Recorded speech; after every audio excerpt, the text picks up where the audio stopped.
যারা জয়েন করছো তারা অ্যাটেন্ডেন্সটা দিয়ে দাও, যারা জয়েন করছো তারা অ্যাটেন্ডেন্স দিয়ে দাও, অ্যাটেন্ডেন্স দিয়ে দাও তাড়াতাড়ি।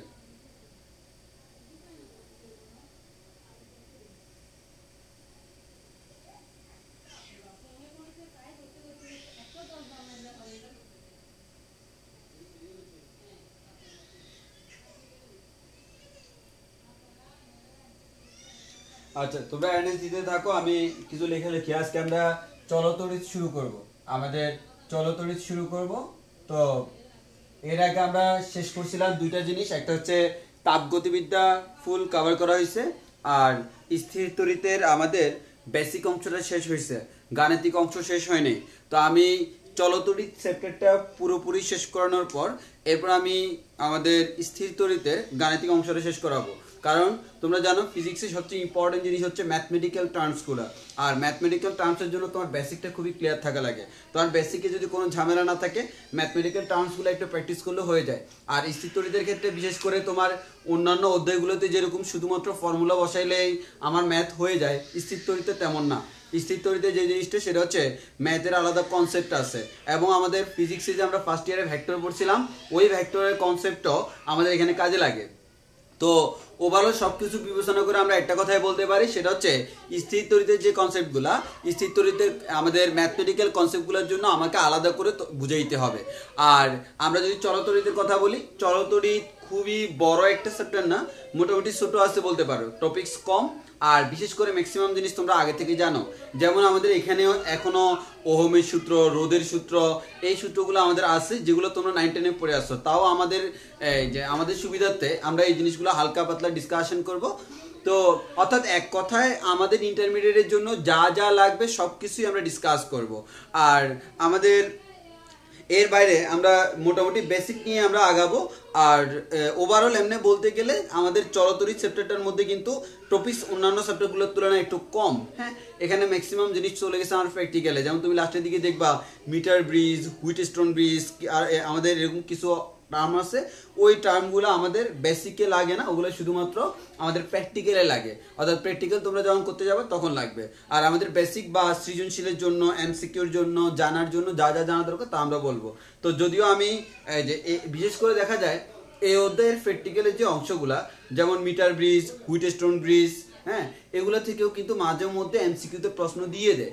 ওই কারণে আমি, যেহেতু আমার পক্ষে তো প্র্যাকটিক্যাল করানো এখানে সম্ভব না, আমার কাছে সেট আপ না, আর আমি প্র্যাকটিক্যাল করাবোই বা কেন, তবে ম্যাথ করার জন্য যা যা লাগে বা ফর্মুলাগুলো লাগে সেগুলো আমরা দিয়ে দিব। যদিও ওইগুলো তুমি প্র্যাকটিক্যাল যখন কলেজে করবা তখন তুমি ওইখানে ওই ফর্মুলাগুলো অ্যাপ্লাই করে করে প্র্যাকটিক্যাল করবা, তাও আমি এখানে হয়তো লাস্টের দিকে বলে দিব। তো আমাদের আরেকটা ইম্পর্টেন্ট কথা হচ্ছে, এখানে হয়তো তুমি বইতে সব কিছু পাবা না, যেমন আমাদের বেসিকের জন্য একটা ইম্পর্টেন্ট টার্ম হচ্ছে শর্ট সার্কিট। ওই শর্ট সার্কিটের একটা ক্লাস অলরেডি আমি আগে দিয়ে রাখছি, ওই ক্লাসটা তোমাদের করে নিতে বলছিলাম। যারা করো নাই অবশ্যই আগামী ক্লাসের আগে করে নিবা। আজকে পর্যন্ত যারা করো নাই তাদেরকে মাস্ট আগামী ক্লাসে করতে হবে, কারণ আজকের ক্লাসে শর্ট সার্কিটের কোনো কিছু আমাদের ইউজ করা লাগবে না, আমরা সম্পূর্ণ নতুন টপিকস পড়বো। আর আগামী ক্লাস থেকে হয়তো ওই জিনিসগুলো টার্মগুলো ইউজ করা লাগতে পারে মাঝে মধ্যে। আর সৃজনশীলের জন্য শর্ট সার্কিট খুব বেশি ইম্পর্টেন্ট, আর প্রশ্ন যদি একটু জটিল করতে হয় তখনও খুব বেশি ইম্পর্টেন্ট।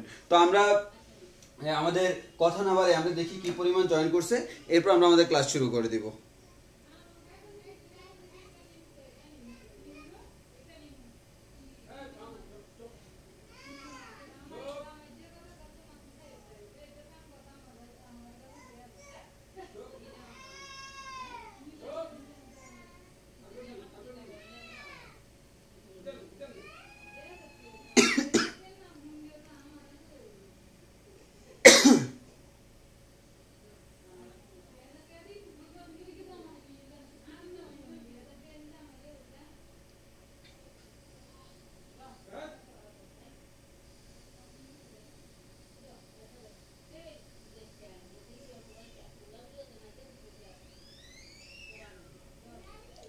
আচ্ছা, তাহলে আমরা যে আমাদের ক্লাস শুরু করি, যে অনেকে মোটামুটি ম্যাক্সিমাম জয়েন করে ফেলছো।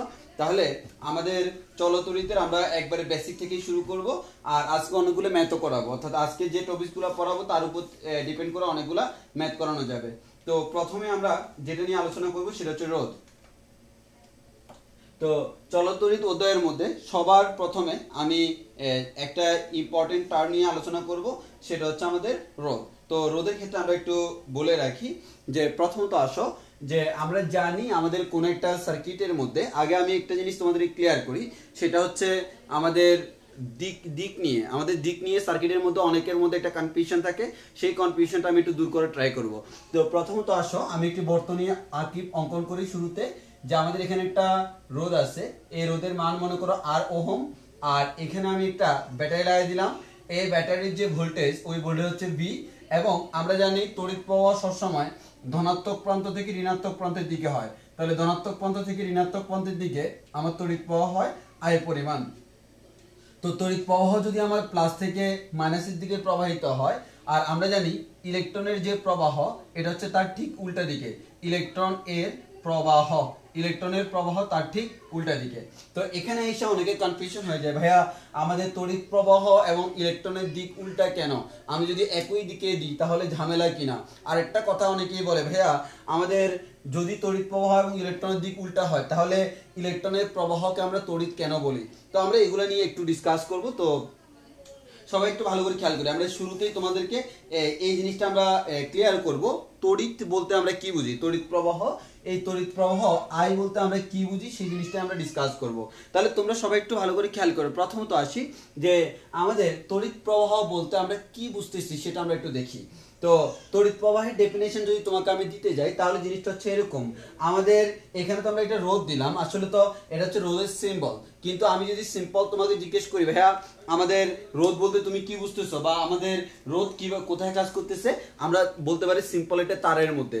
যেমন আমার হাতে একটা তার আছে, এই তারের মধ্যে মনে করো আমি কানেকশন দিলাম, তাহলে এই তারের মধ্য দিয়ে কিন্তু ফ্লো হচ্ছে, তড়িৎ প্রবাহ এই তারের মধ্য দিয়ে প্রবাহিত হচ্ছে।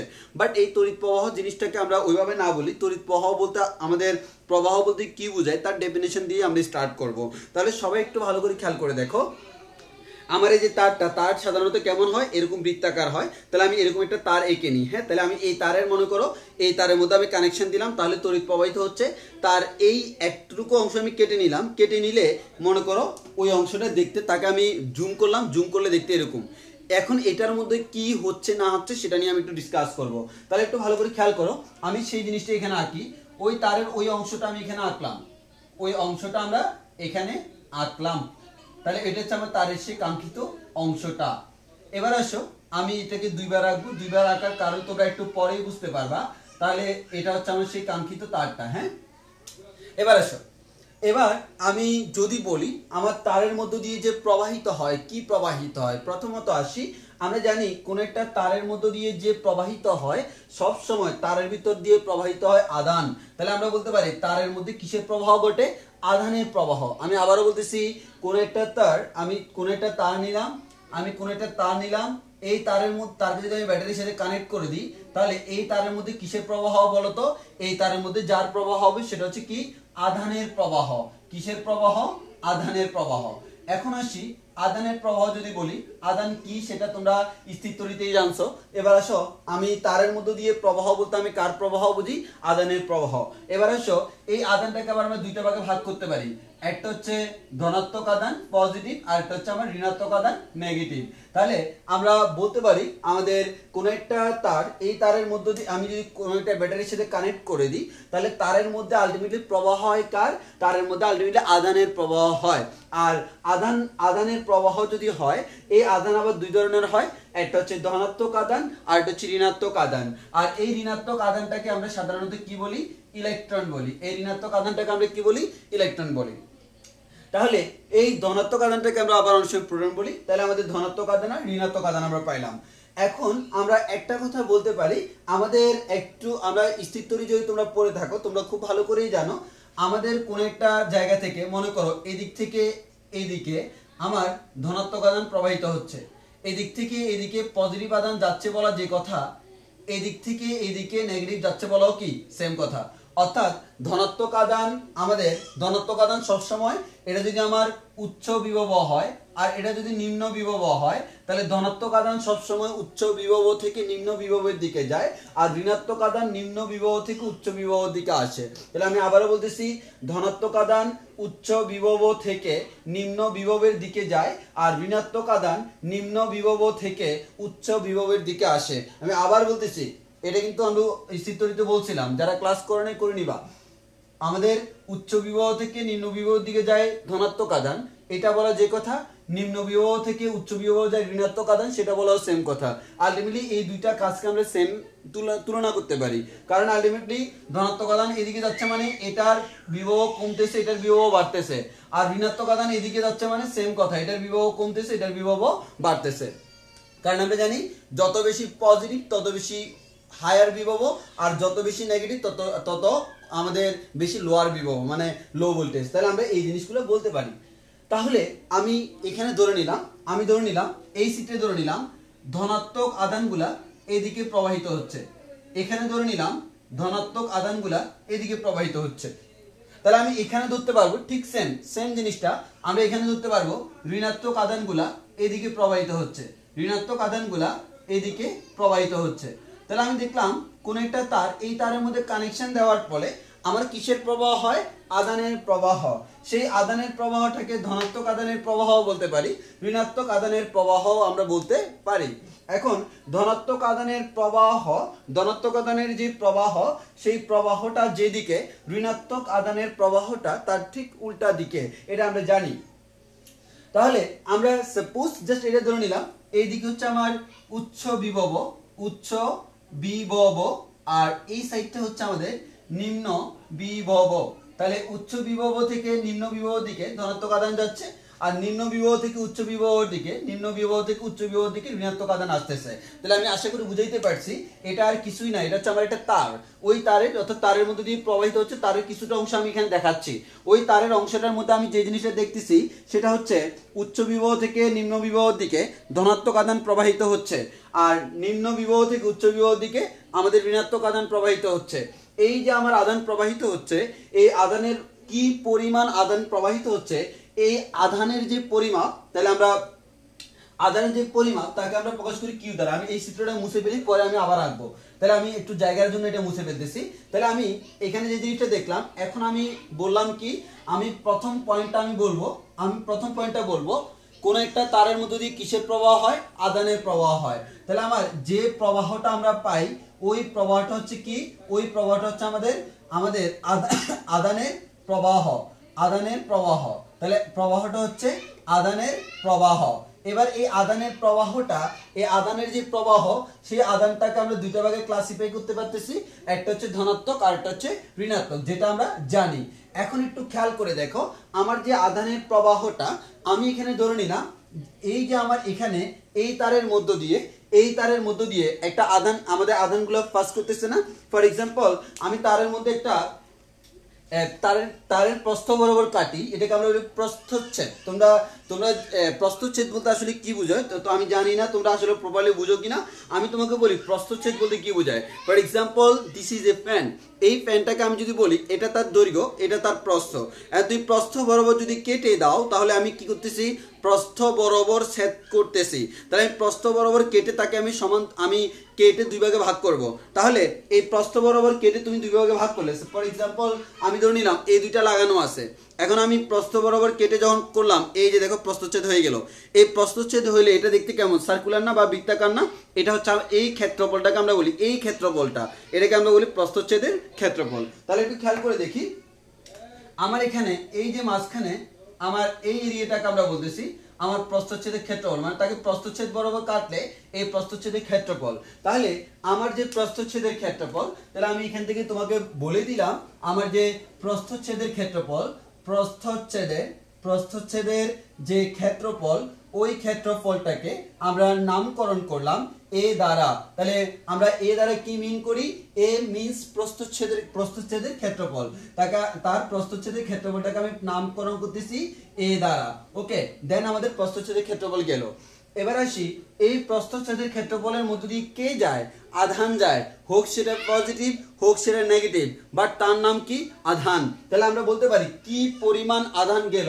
তাহলে আমরা এই যে বলতে পারি আদানের যে পরিমাণ, তাহলে আমরা বলতে পারি কি পরিমাণ আদান গেল সেটাকে আমরা বলি আদানের পরিমাণ। এই যে আদানের পরিমাণটাকে আমরা প্রকাশ করি কিউ দ্বারা। তাহলে what do you mean by Q? এরা কিউটা হচ্ছে আমাদের আদানের পরিমাণ, কোয়ান্টিটি অফ আমাদের আদান। তাহলে আমরা আসি কোয়ান্টিটি অফ চার্জ অর আদান, এটা হচ্ছে আমাদের কিউ। দেন এবার আসি, তুমি যদি 5 সেকেন্ড পর্যন্ত রাখো তাহলে যে পরিমাণ আদান পাস করবে, তুমি 10 সেকেন্ড রাখলে নিশ্চয়ই তার থেকে বেশি আদান পাস করবে, 30 সেকেন্ড রাখলে নিশ্চয়ই আরো বেশি পাস করবে। তাহলে আমার এখানে সময়ের সাথে একটা সম্পর্ক আছে। তাহলে আমি প্রকাশ করব কিভাবে? সময়ের সাপেক্ষে। তাহলে কারণ তুমি যদি একটা তারের মধ্যে 10 মিনিট রাখো আর একটা তারে 20 মিনিট রাখো, তুমি কম্পেয়ার করতে পারবে না, একই সময় দিয়ে কম্পেয়ার করতে হবে। এর মানে আমরা একক সময় দিয়ে কম্পেয়ার করব। কি দিয়ে কম্পেয়ার করব? একক সময় দিয়ে। আমার কাছে দুইটা তার আছে, দুইটা তারের মধ্যে দিয়ে কোনটার মধ্যে প্রবাহ বেশি সেটা আমি কি দিয়ে মেজারমেন্ট করব? এটার মধ্যে 10 মিনিটে যা গেছে এটার মধ্যে 10 মিনিটে তার থেকে বেশি গেছে, দ্যাট মিনস এটার প্রবাহ বেশি। বাট এখানে 10 মিনিটে যা গেছে এখানে 20 মিনিটে তার থেকে বেশি গেছে, এর মানে প্রবাহ বেশি বলা যায় না, কারণ প্রবাহ বেশি হইতে হলে সেম টাইম হইতে হবে। আর আমরা সেম টাইম বলতে সবসময় কোন টাইম ধরে নিই? একক সময়। তাহলে আপাতত আমি একটা সময় ধরে নিই, আমি ধরে নিলাম এই কিউ পরিমাণ আদান এদিক দিয়ে পাস করতে কতক্ষণ সময় লাগছে। তাহলে আমরা বলতে পারি সময়টাকে আমরা প্রকাশ করতেছি টি দ্বারা। তাহলে আমরা তোমার এখানে একটা কথাই বলতে পারি, টি সময়ে প্রবাহিত আদানের পরিমাণ, টি সময়ে আদান প্রবাহিত হয়, বা আমরা বলতে পারি প্রবাহিত আদানের পরিমাণ যেটা, ওই পরিমাণটা হচ্ছে কিউ। অর্থাৎ টি সময়ে আমার এই প্রস্থচ্ছেদের মধ্য দিয়ে, এই প্রস্থচ্ছেদের ক্ষেত্রফলের মধ্য দিয়ে, তাহলে আমার তারের প্রস্থচ্ছেদের ক্ষেত্রফলের মধ্য দিয়ে টি সময়ে প্রবাহিত আদানের পরিমাণ হচ্ছে কিউ। তাহলে আমি কম্পেয়ার করার জন্য কি দিয়ে করব? একক সময়। তাহলে একক সময়ে এখানে কি পরিমাণ আদান প্রবাহিত হয় এটাকে আমরা বলতে পারি কিউ বাই টি। তাহলে আমরা এখন কম্পেয়ার করতে পারবো যে কিউ বাই টি এর মান যত বেশি সেখানে আমার প্রবাহিত আদানের পরিমাণ তত বেশি, কারণ এটা হচ্ছে একক সময়ে। কারো 10 মিনিটে হইলো, কারো 20 মিনিটে হইলো, সময় দ্বারা ভাগ করো, একক সময়ে কত সেটা তুমি পেয়ে যাচ্ছ। তাহলে এই যে একক সময়ে যে পরিমাণ আদান কোন একটা তারের প্রস্থচ্ছেদের মধ্য দিয়ে প্রবাহিত হচ্ছে সেটাকে আমরা বলি আমাদের তড়িৎ প্রবাহ। এটাকে আমরা বলতেছি কি? তড়িৎ প্রবাহ। তাহলে আমরা বলতে পারি তড়িৎ প্রবাহ, এটাকে আমরা আই দ্বারা প্রকাশ করি। তড়িৎ প্রবাহ আই ইকুয়ালস টু আমরা বলতে পারি কিউ ডিভাইডেড বাই টি। তাহলে আমরা এটা ফর্মুলা পেয়ে গেলাম, তড়িৎ প্রবাহ I equals to Q by টি।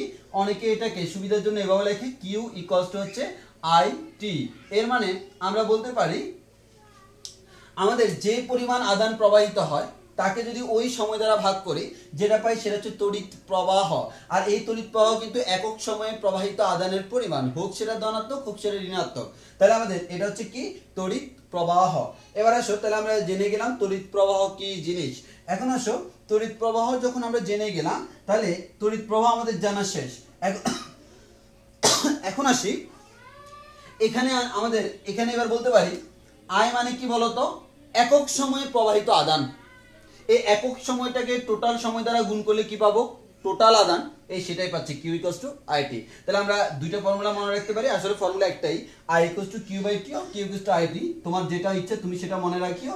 এখান থেকে আমি তড়িৎ প্রবাহের ডেফিনেশনটাও পেয়ে গেলাম। তাহলে আপাতত আমরা তড়িৎ প্রবাহের কি ডেফিনেশন পাইলাম? আমরা বলতে পারি কোনো একটা তার, ওই তারের প্রস্থচ্ছেদের মধ্য দিয়ে একক সময়ে যে পরিমাণ আধান প্রবাহিত হয়, আমি ধনাত্মক ঋণাত্মক বলি নাই, কিন্তু আধান হইলেই হবে, যে পরিমাণ আধান প্রবাহিত হয় তাকে আমরা বলি তড়িৎ প্রবাহ।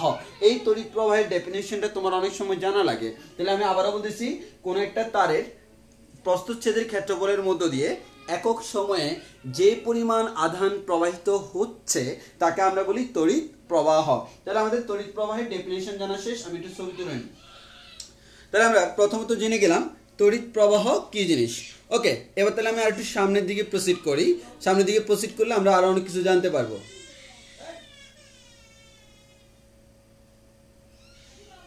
তাহলে আমি আপাতত জেনে গেলাম যে তড়িৎ প্রবাহ কি জিনিস। এবার আসি, তড়িৎ প্রবাহ যখন আমি জেনে গেলাম তাহলে প্রথমত আমি চলতড়িতের মধ্যে তড়িৎ প্রবাহ নিয়ে জেনে গেলাম। এখন আসি, তড়িৎ প্রবাহ যখন জানলাম এবার আমি জানবো ডিরেকশন নিয়ে। অর্থাৎ এই তড়িৎ প্রবাহটা নরমালি আমরা ফুলফিল করে কি দিয়ে, একটা সার্কিট দিয়ে। অর্থাৎ একটা সার্কিট যখন তুমি গঠন করবা তখন থেকে আমাদের কি হয়, তড়িৎ প্রবাহ হয়। তাহলে আমার একটা সার্কিটের মধ্যে, আমার একটা সার্কিট যদি আমরা নিই, ওই সার্কিটের মধ্যে যে পরিমাণ তড়িৎ প্রবাহ হবে, ওই তড়িৎ প্রবাহের মধ্যে আমার এখন যে আমি বলতেছি আধান, এই আধানের মধ্যে একটা কনফিউশন আছে, আধানের মধ্যে একটা কনফিউশন আছে। সেই কনফিউশনটা কি, আমার অনেকে আমার প্রশ্ন করে, ভাইয়া তাহলে আপনিই বলেন যে আমাদের ধনাত্মকও বলতেছেন ঋণাত্মকও বলতেছেন, তাহলে তড়িৎ প্রবাহ কি ধনাত্মক আধানের প্রবাহ নাকি ঋণাত্মক আধানের প্রবাহ? এটা হচ্ছে মোস্ট কনফিউজিং কোয়েশ্চেন। তাহলে আমি তোমাদেরকে বলবো তড়িৎ প্রবাহ হচ্ছে ধনাত্মক আধানের প্রবাহ। খেয়াল করো, তড়িৎ প্রবাহ হচ্ছে কিসের প্রবাহ, ধনাত্মক আধানের প্রবাহ। এবং এটা ছিল প্রাথমিক ধারণা, প্রাথমিক ধারণা। অর্থাৎ যখন যখন তড়িৎ প্রবাহ আবিষ্কার হলো, তাহলে আমার তড়িৎ প্রবাহ যখন আবিষ্কার হলো, তড়িৎ প্রবাহ যখন আবিষ্কার হলো, তখন মনে করা হতো আমাদের, তখন এটা মনে করা হতো, আমি লিখে দিচ্ছি, মনে করা হতো, তখন মনে করা হতো, আমি আবার বলতেছি, আমি বলে দিচ্ছি, তখন মনে করা হইতো তড়িৎ প্রবাহ মানে হচ্ছে ধনাত্মক আধানের প্রবাহ। কারণ ওই সময়ে ইলেকট্রন আবিষ্কার হয়নি,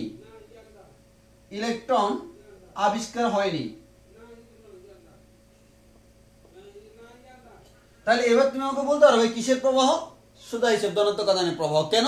কারণ তখন তো ইলেকট্রন বলতে কোনো কিছু ছিল না, বা ঋণাত্মক আধান বলতে কোনো কিছু ছিল না। তো যখন ধনাত্মক, তখন যেহেতু বিজ্ঞানীদের মধ্যে একটা আইডিয়া ছিল, সেটা হচ্ছে তারা শুধুমাত্র আধান বলতে জানতো ধনাত্মক আধান। তাহলে এই ধনাত্মক আধানের প্রবাহটাকে তারা কি ধরে নিত, তড়িৎ প্রবাহের দিক ধরে, তড়িৎ প্রবাহ ধরে নিত। তাহলে ওই মুহূর্তে ইলেকট্রন আবিষ্কার হয়নি। তাহলে তুমি যে বর্তমানে চিন্তা করতেছো ভাইয়া ধনাত্মক না ঋণাত্মক, ওই কনফিউশন তাদের মধ্যে আসার কথা না। কেন কথা না? কারণ ওই সময় পর্যন্ত, মানে যখন তড়িৎ প্রবাহ আবিষ্কার হলো তখন কিন্তু ইলেকট্রন আবিষ্কারই হয়নি। তাহলে ওই মুহূর্তে আমার তো ধনাত্মক না ঋণাত্মক কনফিউশন এরাইজ করার কোনো কারণ নাই। ওই কারণে ওই মুহূর্তে ধরা হইতো তড়িৎ প্রবাহের দিক, এই তড়িৎ প্রবাহের দিক হচ্ছে ধনাত্মক আধানের দিকে। তড়িৎ প্রবাহের দিক কোন দিকে? ধনাত্মক আধানের দিকে। কিন্তু যখন ইলেকট্রন আবিষ্কার হলো, ইলেকট্রন আবিষ্কার হইল, এবার ইলেকট্রন আবিষ্কার হওয়ার পর বিজ্ঞানীরা বুঝতে পারলো আসলে ধনাত্মক আধানের প্রবাহ বলতে কোনো কিছু নাই। মানে ধনাত্মক আধান প্রবাহিত হয় না, যে প্রবাহিত হয় সে হচ্ছে ইলেকট্রন।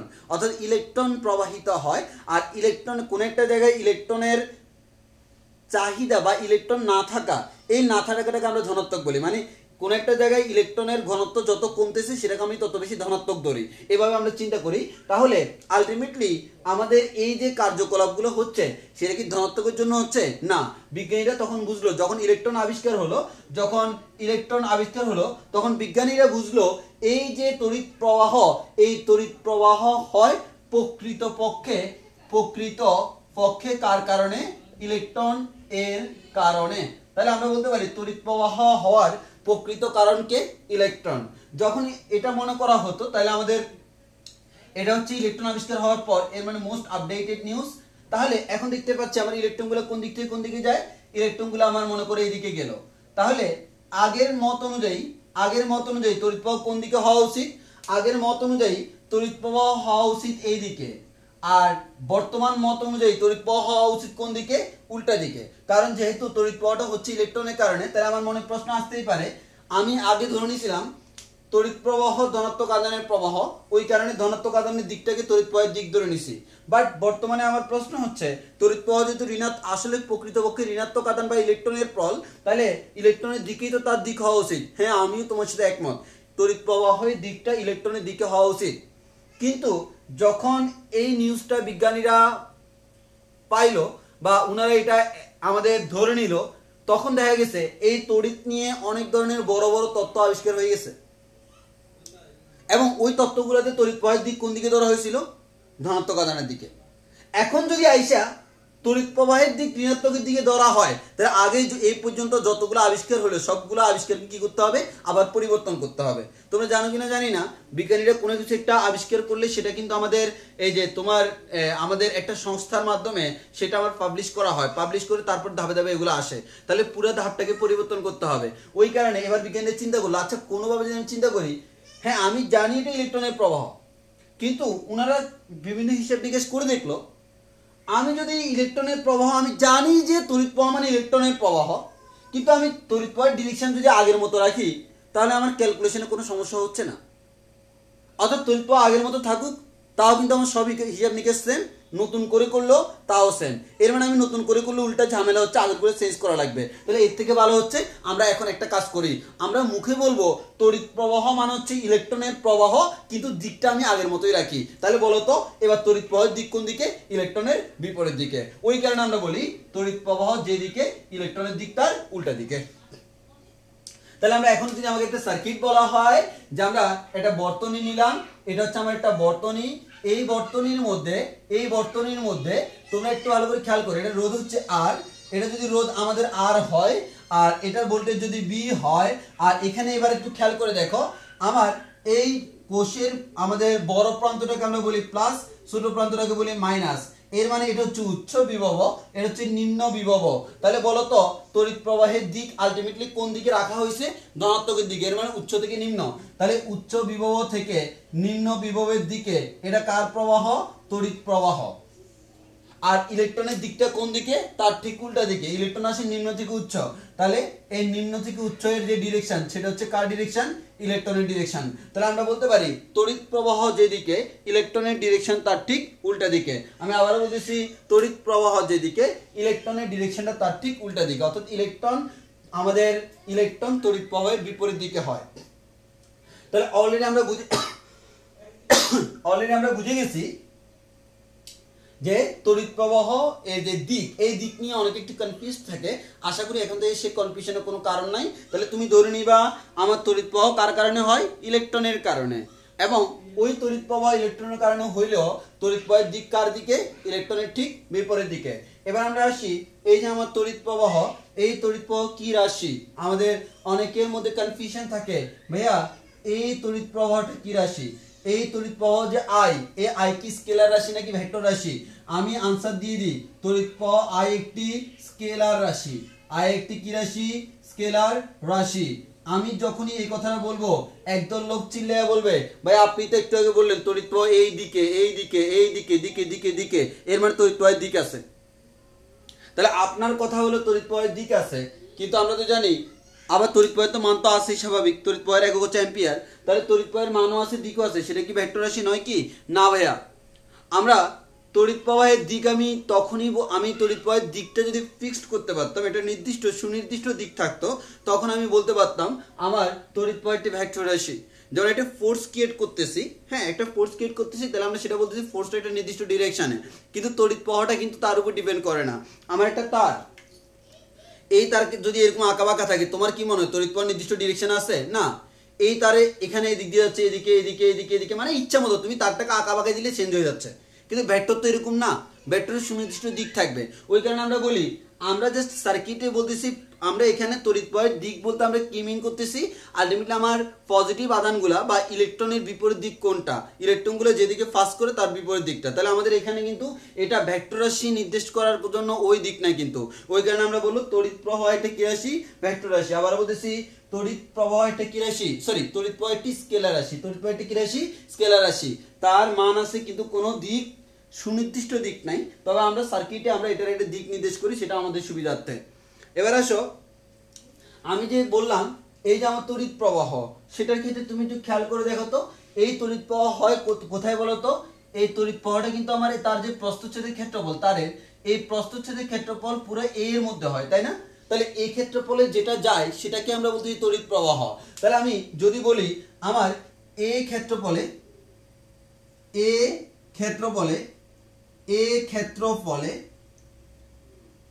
আমাদের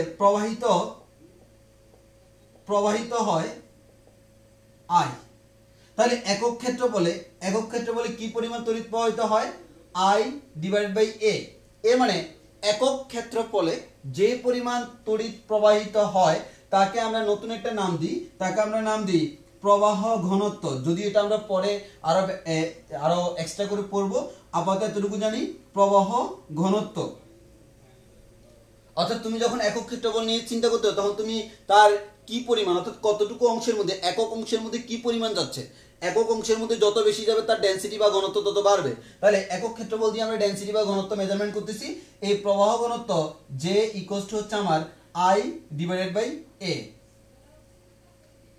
এবার আমাকে যদি জিজ্ঞেস করো ভাইয়া প্রবাহ ঘনত্ব যে একটি কি রাশি, আমি তোমাকে আনসার দিব প্রবাহ ঘনত্ব যে হচ্ছে একটা ভেক্টর রাশি। প্রবাহ ঘনত্ব যে একটা কি রাশি? ভেক্টর রাশি। এবার তাহলে প্রবাহ ঘনত্ব যে ইকুয়েশন, যে ইকুয়েশনটা আমরা কি পেলাম? I divided by A। এখন তুমি আর বললো ভাইয়া তাহলে এটাকে ভেক্টর আকারে দেখান, যেহেতু ভেক্টর রাশি ভেক্টর আকারে দেখান, তাহলে আপনি কি বলবেন আইটা একটা ভেক্টর? না ভাইয়া, এখানে I হচ্ছে টি স্কেলার, I হচ্ছে কি স্কেলার, তার কোনো দিক নাই। এখানে ভেক্টর হচ্ছে জে ভেক্টর এবং এ ভেক্টর। আর তোমরা জানো এ ভেক্টরটাকে আমরা কি বলি? ক্ষেত্র ভেক্টর বলি, যেটা আমরা স্থির তড়িতে পড়ছিলাম, ক্ষেত্র ভেক্টর। এবং ক্ষেত্র ভেক্টর মানে কি? কোন একটা ক্ষেত্রফল, এই ক্ষেত্রফলকে আমরা কিসের সাথে তুলনা করতে পারি? ভেক্টরের সাথে। এবং আমরা বলছিলাম ক্ষেত্র ভেক্টরের দিক কোন দিকে?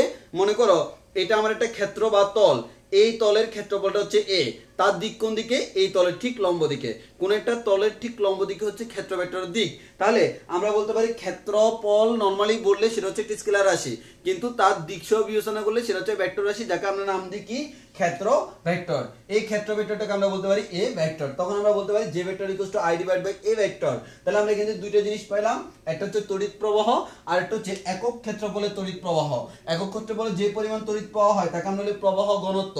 তড়িৎ প্রবাহ স্কেলার রাশি হলেও প্রবাহ ঘনত্ব একটা কি রাশি? ভেক্টর রাশি। আর আমাদের ইলেকট্রনের প্রবাহের দিক এবং তড়িৎ প্রবাহের দিক ঠিক উল্টা। তাহলে আমরা এই জিনিসগুলো একটু আমাদেরকে মাথায় রাখতে হবে। হ্যাঁ, তাহলে এতটুকু অংশ যদি তোমাকে ভালোভাবে মাথায় রাখো তাহলে প্রশ্ন যতই ঘুরাক কোনো সমস্যা নাই। অনেক সময় আমাদের প্রশ্ন ঘুরাইতে পারে।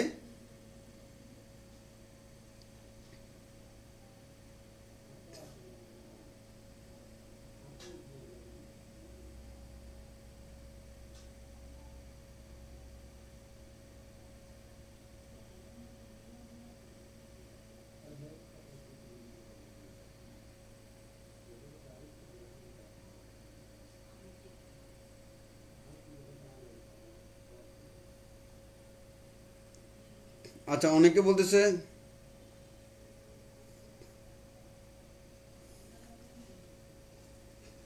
আচ্ছা তোমাদের যাদের এই যে জুমের প্রবলেম হচ্ছে, তোমরা লাইভ দেখার সময় আমি দেখাই দিই, তোমাদের অনেকেই নাকি এই যে প্রবলেমটা ফেস করো, আমি একটু এটা দেখাই দিই।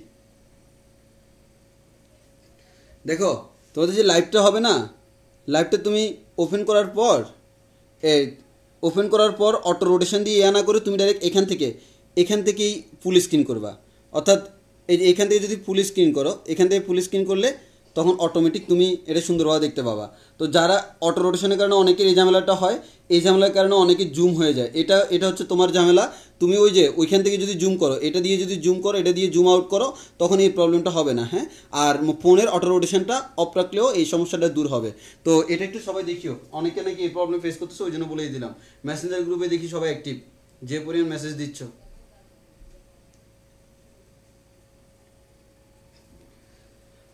আচ্ছা, তাহলে আমরা মোটামুটি জেনে গেলাম যে আমাদের এখানে কয়টা জিনিস জেনে গেলাম, যে আমাদের দুইটা জিনিস, একটা হচ্ছে আমাদের প্রবাহ ঘনত্ব কি জিনিস, আর একটা হচ্ছে আমাদের তড়িৎ প্রবাহ কি জিনিস। দুইটা জিনিস আমাদের জানা শেষ। এবার আমরা আর একটু সামনের দিকে প্রসিড করি, তাহলে আমরা আরো নতুন কিছু জানতে পারবো। তো তাহলে আমাদের প্রবাহ ঘনত্ব এতটুকুই থাকুক। এবার আমরা জানবো, তাহলে আমি তড়িৎ প্রবাহ সম্পর্কে বেসিক একটা আইডিয়া পেয়ে গেলাম, তার ডিরেকশন সম্পর্কে খুব ভালো একটা আইডিয়া পাইলাম। এখন আমরা পড়বো রোধ সম্পর্কে। আমরা কি নিয়ে পড়বো? রোধ। এবার আসো রোধ নিয়ে যদি আমরা পড়তে যাই, তাহলে আমরা রোধ নিয়ে পরে স্টার্ট করি। সবাই একটু ভালোভাবে খেয়াল করো। প্রথমে আমরা পড়বো রোধ নিয়ে। আচ্ছা দেখো, তাহলে আমাদের এবার আলোচনার বিষয় হচ্ছে রোধ। তাহলে রোধ বলতে আমরা যদি বলি, আমরা রোধ বলতে কি বুঝতেছি? আমি যদি কোনো একটা তার নিই, এই তারের মধ্যে আলটিমেটলি দেখো আমার এই তার, মনে করে সাপোজ এটা একটা তার, এই তারের রোধ আছে মানে কি? তারের প্রত্যেকটা পয়েন্টে পয়েন্টে একটা বাধা আছে। রোধ মানে কি? বাধা দেয়। রোধের কাজ কি? বাধা দেওয়া। তাহলে আমার প্রথম কথা হচ্ছে রোদ তড়িৎ প্রবাহকে বাধা দেয় এবং রোদের সৃষ্টি হয় কেন সেটা আমরা জানবো। আমরা প্রথমে জানবো কি রোদের সৃষ্টি হয় কেন, এরপর আমাদের রোদের তাপমাত্রার সাথে রোদের রিলেশনটা কি সেটা জানবো, এরপর কখন রোদ বাড়ে কখন রোদ কমে সেই জিনিসটা জানবো, কার ক্ষেত্রে কেমন হয় সেই জিনিসগুলো সম্পর্কে আমি একটু ভালো একটা আইডিয়া নিব। তাহলে প্রথমত আসি, আচ্ছা এখন আসি আমরা এখানে কয়েকটা কথা বলি। আমাদের প্রথমত আসি আমাদের তড়িৎ প্রবাহ সৃষ্টি হয় কেন। তড়িৎ প্রবাহ যে আমার সৃষ্টি হয় এটা হয় আমাদের বাহিতে মুক্ত ইলেকট্রনের কারণে, মুক্ত ইলেকট্রন এর প্রবাহের কারণে তড়িৎ পরিবাহিত হয়। তাহলে আমি প্রথমত জানলাম কি কোন একটা তার, এই তারের মধ্য দিয়ে তড়িৎ প্রবাহিত হয় কেন, আমাদের ওইটার মধ্য দিয়ে মুক্ত ইলেকট্রনের প্রবাহের কারণে। এখন মুক্ত ইলেকট্রন যখন প্রবাহিত হয় তাহলে এই যে মুক্ত ইলেকট্রন, তাহলে একটু খেয়াল করো আমার এই মুক্ত ইলেকট্রনের যে প্রবাহ, এই প্রবাহের কারণে কিন্তু আমার কি হয় তড়িৎ প্রবাহ হয়।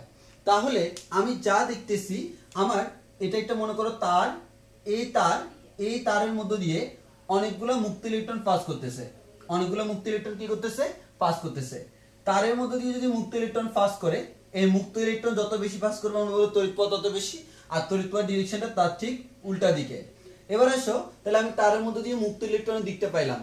এখন এই মুক্ত ইলেকট্রন যখন তারের মধ্য দিয়ে যাবে, এখানে কিন্তু মুক্ত ইলেকট্রন প্রবাহিত না হলে কিন্তু তড়িৎ প্রবাহ হচ্ছে না। এখন মুক্ত ইলেকট্রন যখন তারের মধ্য দিয়ে যাবে, এই তারের ভিতরে অণু পরমাণু আছে না, তারের ভিতর কি আছে, তারের ভিতর আমার আছে অণু ও পরমাণু। তাহলে তারের ভিতর অণু ও পরমাণু আছে। তাই বলতো আমার এই যে প্রবাহটা যখন হবে, ইলেকট্রনের যখন প্রবাহ হবে, এই ইলেকট্রনের সাথে এই যে ইলেকট্রনের সাথে অণু পরমাণুর একটা কি সৃষ্টি হবে, এখানে একটা সংঘর্ষ সৃষ্টি হবে না। তাহলে আমার এই যে মনে করো এটা হচ্ছে আমার ইলেকট্রন আর এটা হচ্ছে আমার সেই কাঙ্ক্ষিত মনে করো অণু পরমাণু।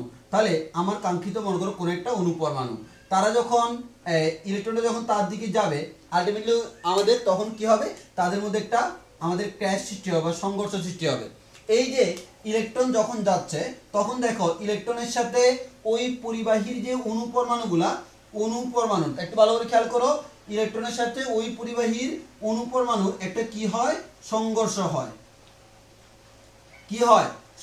হয়, বা একটা বাধার সৃষ্টি হয়। কাকে বাধা দিচ্ছে, ইলেকট্রনের প্রবাহকে বাধা দিচ্ছে। তাহলে এই বাধার যে সৃষ্টি হয় সে কাকে বাধা দিচ্ছে, সে বাধা দিচ্ছে কাকে, ইলেকট্রন এর প্রবাহকে সে বাধা দেয়,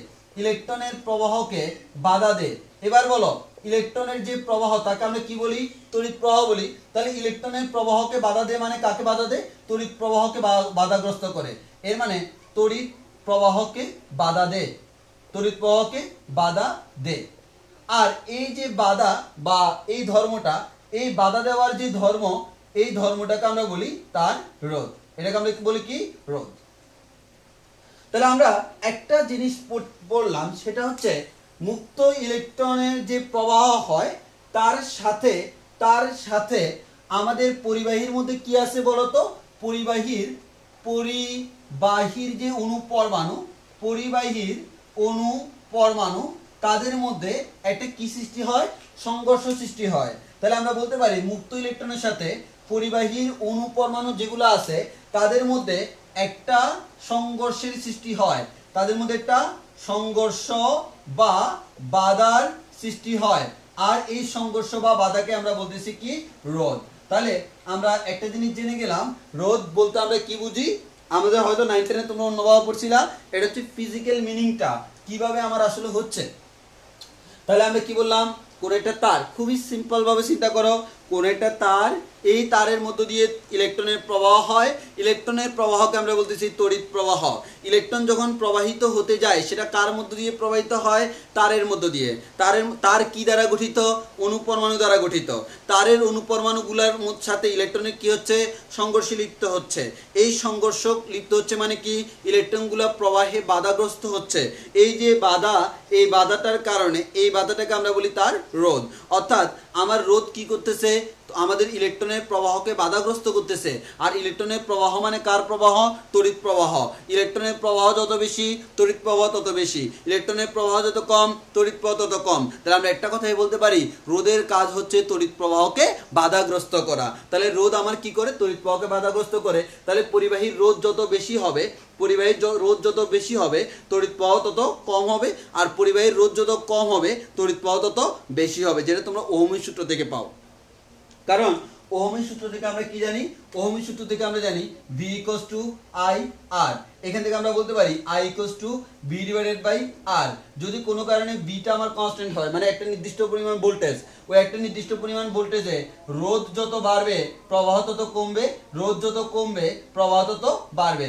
এটা হচ্ছে তাদের মধ্যে রিলেশনটা। তাহলে আমরা অলরেডি বুঝে গেলাম রোধ বলতে কি মিন করে, সেটা আমরা বুঝলাম।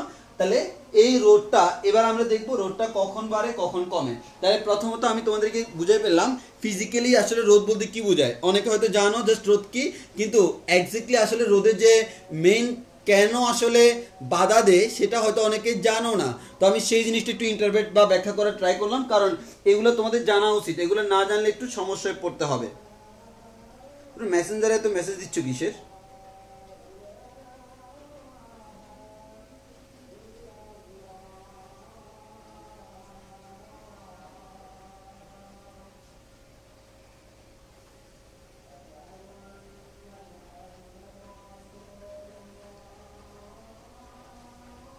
আচ্ছা, তাহলে আমরা অলরেডি বুঝে গেলাম যে আমরা সিম্পল একটা জিনিস বুঝলাম, সেটা হচ্ছে রোধ বলতে কি বোঝায় সেটা আমরা বুঝলাম। এখন এবার আমরা আর একটু সামনের দিকে আগাবো যে পরিবাহীতে আমাদের তাপমাত্রা বাড়লে কি হয়। এবার আমরা পড়ব রোধের উপর তাপমাত্রার প্রভাব। রোধের উপর তাপমাত্রার প্রভাব। তাপমাত্রার প্রভাব, রোধের উপর তাপমাত্রার প্রভাব। আচ্ছা, তাহলে আমরা একটা কাজ করি। তাহলে আমরা এবার দেখি তাপমাত্রা বাড়লে আমাদের কি হয়।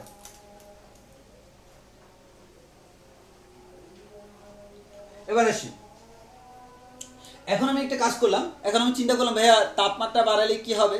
এখন আসো, তাপমাত্রা যদি বাড়াই, তোমরা একটু খেয়াল করে দেখিও তাপমাত্রা বাড়াইলে আমাদের কি হচ্ছে একটু দেখো। আমি যখন তাপমাত্রা বাড়াইলাম, তাহলে আমি তাপমাত্রা যদি বাড়াই, তাহলে আমার যে জিনিসটা হচ্ছে সেটা হচ্ছে পরিবাহীর মধ্যে দেখো, তাপমাত্রা বাড়লে অনেকে চিন্তা করবে ভাই ইলেকট্রনের প্রবাহ কি বেড়ে যায়? না ভাইয়া, ইলেকট্রন কতটুকু প্রবাহিত হবে সেটা ডিপেন্ড করে ভোল্টেজের উপর। কিসের উপর? তার দুই প্রান্তের বিভব পার্থক্যের উপর, তাপমাত্রার উপর না। আমি আবারও তোমাকে কনফার্ম করতেছি, অর্থাৎ আমাদের তাপমাত্রা বাড়ানোর আগে ইলেকট্রনের প্রবাহ যা ছিল, ভোল্টেজ যদি চেঞ্জ না করে তাপমাত্রা বাড়াইলেও ইলেকট্রনের প্রবাহ সেম। কিন্তু তুমি বলো ভাই তাহলে আমাদের প্রবাহ কি চেঞ্জ হয় না? হ্যাঁ, প্রবাহ চেঞ্জ হয় রোধের কারণে। আমরা বিষয়টা ক্লিয়ার করার ট্রাই করি। তাপমাত্রা যখন বাড়াইলা, তাহলে কি হবে? তাপমাত্রা বাড়লে কার তাপমাত্রা বাড়লো? পরিবাহীর তাপমাত্রা বাড়লো। তাহলে পরিবাহীর তাপমাত্রা যদি বাড়ে, পরিবাহীর ভিতরে কি আছে? অণুপরমাণু। আর নর্মালি আমাদের কোন একটা পরিবাহীর যে অণুপরমাণু সেগুলা অল্প স্বল্প কম্পিত হয়। তাহলে তুমি যখন তাপমাত্রা বাড়াইলা, পরিবাহীর ভিতরে যে অণুপরমাণুগুলো তাদের কম্পন কি হয়? বেড়ে যায়। তাহলে আমরা বলতে পারি তাপমাত্রা বাড়ানোর কারণে পরিবাহীর মধ্যস্থ অণুপরমাণুর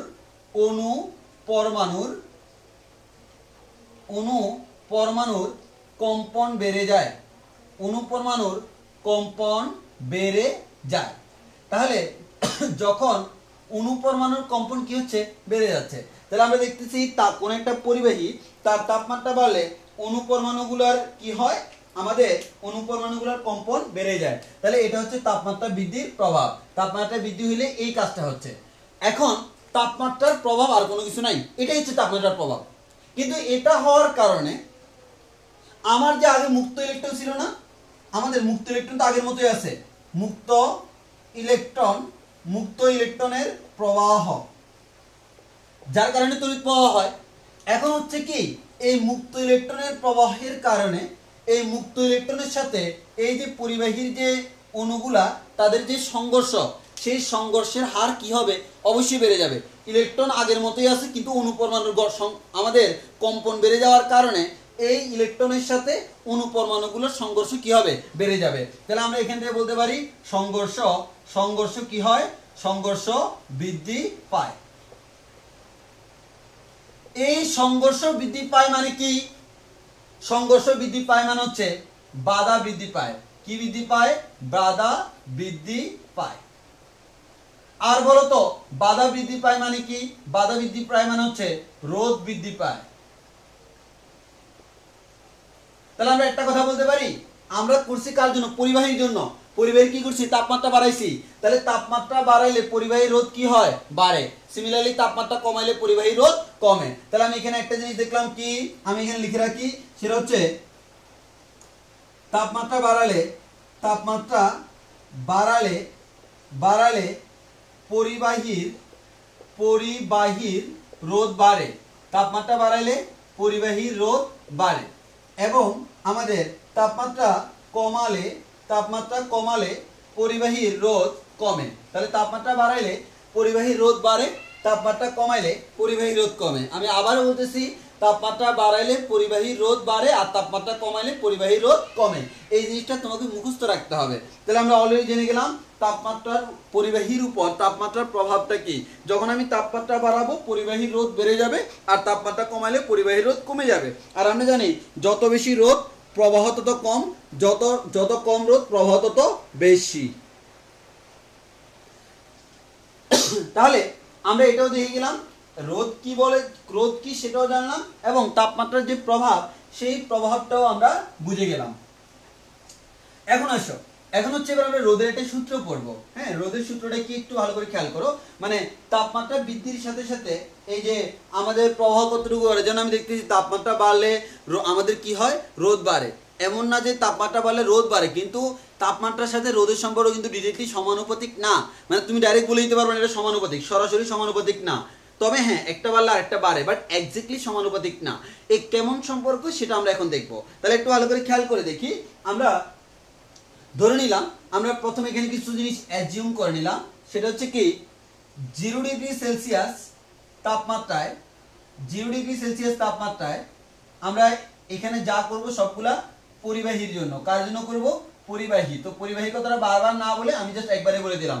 পরিবাহীর জন্য 0 ডিগ্রি সেলসিয়াস তাপমাত্রায় যে কোনো একটা পরিবাহী তার যে রোধ, ওই রোধটাকে নাম দিলাম R0। তাহলে R0 মানে কি, 0 ডিগ্রি সেলসিয়াস তাপমাত্রায় কোনো একটা পরিবাহীর রোধ। এবার আমি তার তাপমাত্রাটা 0 থেকে আমি এটাকে বাড়াবো। কি করলাম, আমি এটাকে বৃদ্ধি করলাম। এটাকে বৃদ্ধি করে তাপমাত্রা করলাম θ ডিগ্রি সেলসিয়াস।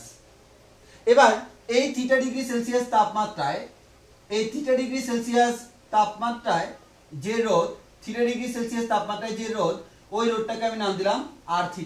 তাহলে 0 ডিগ্রি সেলসিয়াস তাপমাত্রায় রোধটাকে নাম দিলাম R0, θ ডিগ্রি সেলসিয়াস তাপমাত্রায় রোধটাকে নাম দিলাম R θ। তাহলে তাপমাত্রা কি হয়েছে বলতো, বৃদ্ধি পাইছে। তাপমাত্রা যদি বৃদ্ধি পায় আমার রোধটা বাড়বে না কমবে, অবশ্যই বাড়বে, কারণ এটা হচ্ছে একটা পরিবাহী। পরিবাহীর ক্ষেত্রে তাপমাত্রা বাড়লে রোধ কি হয়, বাড়ে। তাহলে আমার রোধ বাড়ে তাপমাত্রা বাড়লে। তাহলে আমি তাপমাত্রা কতটুকু বাড়ালাম, θ ডিগ্রি সেলসিয়াস। তাহলে আমি বলতে পারি তাপমাত্রার বৃদ্ধি delta θ equals to θ - 0 equals to θ degree Celsius. আর আমাদের রোধ কতটুকু বাড়লো, ডেল্টা R ইকুয়ালস টু হচ্ছে বড়টা মাইনাস ছোটটা R θ - R0। তাহলে আমি কি একটা কথা বলতে পারি, আমি কি করছি বলতো, আমি যে কাজটা করছি, আমি এখানে যে কাজটা করলাম সেটা হচ্ছে θ ডিগ্রি সেলসিয়াস তাপমাত্রা বাড়ানোর কারণে কোন একটা পরিবাহীর রোধ এই পরিমাণ বেড়ে গেল, আর θ - R0 পরিমাণ কি বেড়ে গেল। তাহলে R θ - R0 পরিবাহী R0 পরিমাণ বেড়ে গেল কত থেকে বাড়লো, R0 থেকে। মানে শুরুতে ছিল R0, বর্তমান বাড়ছে কতটুকু, ডেল্টা R বা R θ - R0 পরিমাণ বেড়ে গেছে।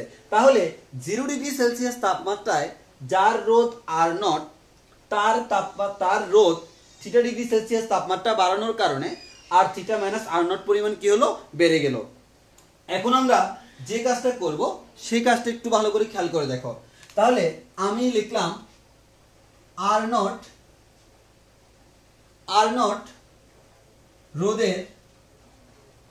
রোধের মানে তার রোধ হচ্ছে কত, আর নট রোধের কোন পরিবাহীর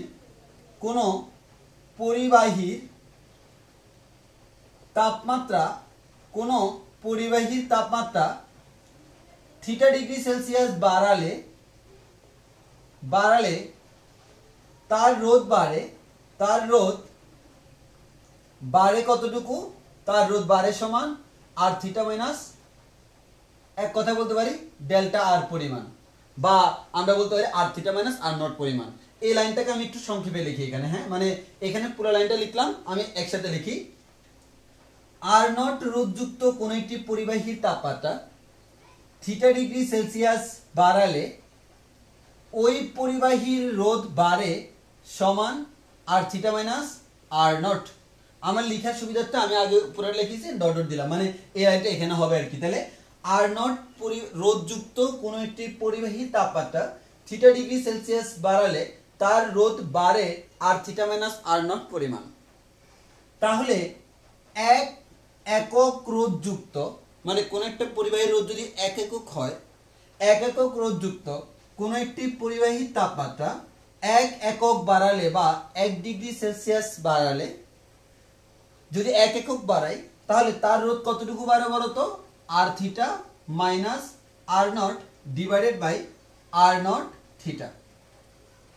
এই যে একক রোধের কোন একটি পরিবাহীর তাপমাত্রা 1 একক বাড়ালে তার রোধে যতটুকু বাড়ে এই রাশিটাকে আমরা বলি তার রোধের, এই রাশিটাকে আমরা বলি রোধের উষ্ণতা সহগ। এটাকে আমরা কি বলি, এটাকে আমরা বলি রোধের উষ্ণতা সহগ, এবং এটাকে আমরা প্রকাশ করি আলফা দ্বারা। কি দ্বারা প্রকাশ করি, আলফা দ্বারা। তাহলে আলফা ইকুয়াল আমরা কি বলতে পারি, R theta minus R naught divided by R naught theta.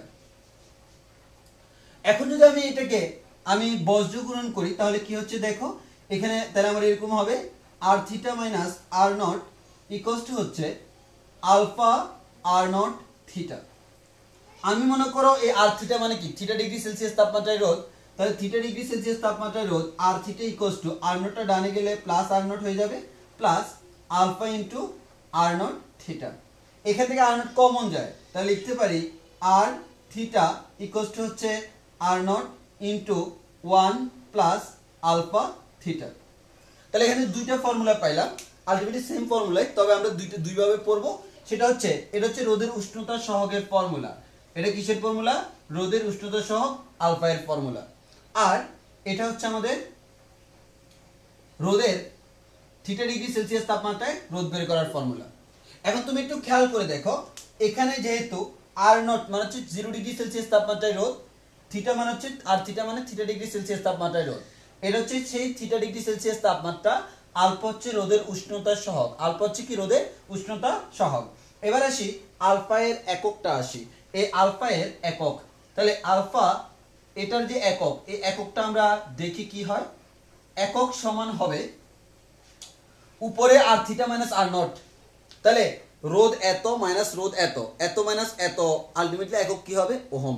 উপর হচ্ছে ওহম, তাহলে উপর হচ্ছে ওহম, নিচে হচ্ছে আর নটের একক হচ্ছে ওহম, আর থিটার একক হচ্ছে কি ডিগ্রি সেলসিয়াস অর কেলভিন।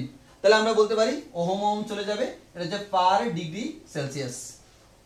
তাহলে আমরা ডিগ্রি সেলসিয়াস ইনভার্স 1 পার ডিগ্রি সেলসিয়াস অথবা পার কেলভিন বলতে পারো, যদি কেলভিন এককে প্রকাশ করো আর কি। তাহলে আমরা এখান থেকে যে জিনিসটা বললাম সেটা হচ্ছে রোধের উষ্ণতা সহগের একক হচ্ছে আমার per kelvin or per degree Celsius.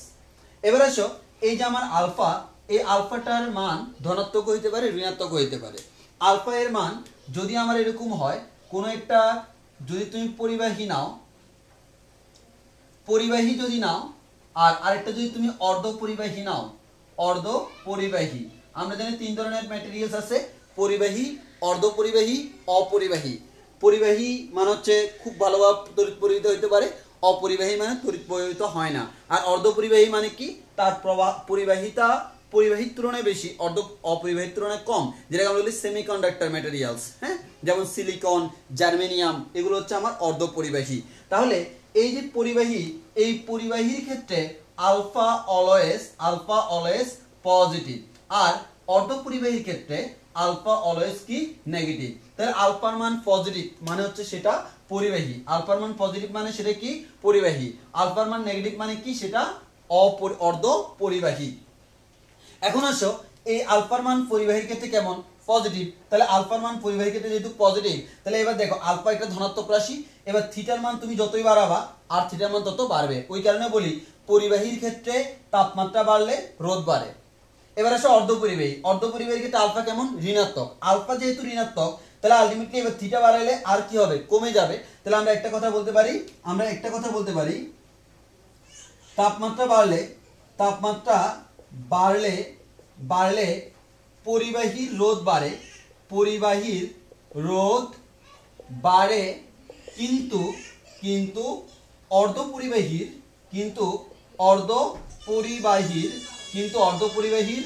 রোধ কমে, কি কমে। তাহলে আমরা জেনে গেলাম তাপমাত্রা বাড়লে পরিবাহীর রোধ বাড়ে কিন্তু অর্ধ পরিবাহীর রোধ কমে। আমি আবারও বলতেছি তাপমাত্রা বাড়লে পরিবাহীর রোধ বাড়ে কিন্তু অর্ধ পরিবাহীর রোধ কমে। তাহলে আমরা বলতে, যদি তোমাকে বলা হয় পরিবাহী তাহলে আলফা ধনাত্মক হবে, অর্ধ পরিবাহী হলে আলফা ঋণাত্মক হবে, এবং তাপমাত্রা যত বেশি হবে পরিবাহীর রোধ তত বাড়বে, তাপমাত্রা যত কমবে পরিবাহীর রোধ তত কমবে, আর তাপমাত্রা যত বাড়বে অর্ধ পরিবাহীর রোধ তত কমবে, তাপমাত্রা যত কমবে অর্ধ পরিবাহীর রোধ তত বাড়বে, অর্থাৎ প্রায় ব্যস্তানুপাতিক সম্পর্ক বলা চলে।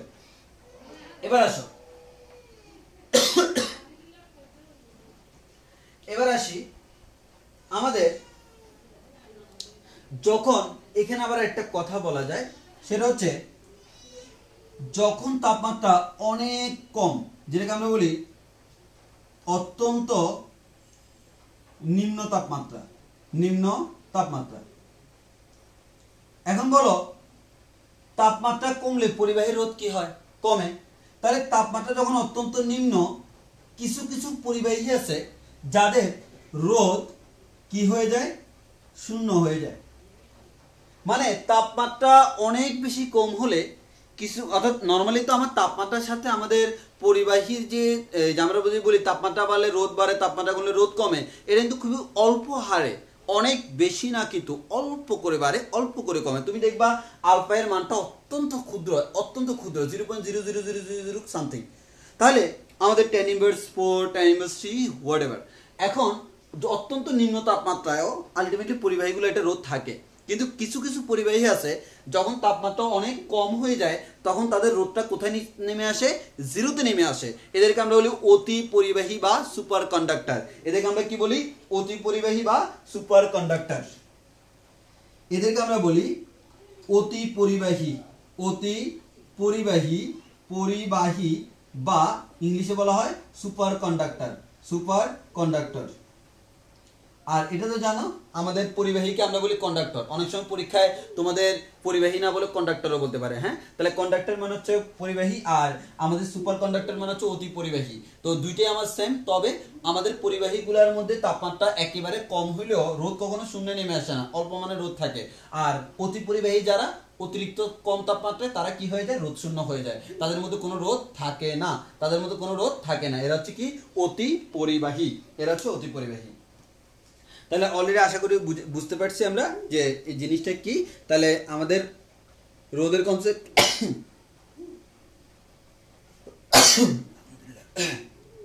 তাহলে আমরা বলতে পারি আমাদের রোধের কনসেপ্ট এতটুকুই থাকবে। তাহলে এতটুকু হচ্ছে আমাদের কিসের কনসেপ্ট, রোধের কনসেপ্ট। হ্যাঁ, আমাদের রোধের কনসেপ্ট এতটুকুই থাকবে। তাহলে এবার আসো, আর নিচে মেবি আমাদের নিচে লাইনটা দেখা যাচ্ছে না, আমি জাস্ট বলি, আমি লিখছি কি তাপমাত্রা বাড়লে পরিবাহীর রোধ বাড়ে কিন্তু অর্ধ পরিবাহীর রোধ কমে। আমি যখন ছবি দিব ছবিতে এটা আছে। তাহলে এই জিনিসটা হচ্ছে আমাদের মোটামুটি আমরা রোধ সম্পর্কে খুব ভালো একটা আইডিয়া পাইলাম। এবার আসো, তুমি তোমার বই খুললে তুমি আসলে হতাশ হয়ে যাবা যে আমি এতক্ষণ যা পড়াইলাম সেটা তোমার বইয়ে আধা পৃষ্ঠা, মানে তোমার বইয়ে আধা পৃষ্ঠার মধ্যে সব কিছু আছে। তো যদিও আমি আসলে এগুলো বেসিক জিনিস, ওই কারণে আমি একটু সুন্দরভাবে গুছিয়ে পড়ানোর চেষ্টা করছি, যার কারণে দেখে অনেক বেশি মনে হতে পারে। আর এই সূত্রগুলো কিন্তু আমাদের ম্যাথের মধ্যে লাগবে, আমরা ম্যাথ করব, ম্যাথ করার সময় এই সূত্রগুলো দিয়ে তুমি করতে পারবা। আর এই ধরনের ম্যাথগুলো পরীক্ষাতে কম আসে, আমি একটু হোমওয়ার্ক দিয়ে দিব। তো বলার কি দরকার, ডাইরেক্ট হোমওয়ার্ক দিয়ে দিই না। তোমাদের বইয়ের মধ্যে তপন স্যারের বই গেলে তোমরা পাবা 3.1, একটু খেয়াল করো। তপন স্যারের বইয়ে তোমরা পাবা এই যে 3.1 যেটা,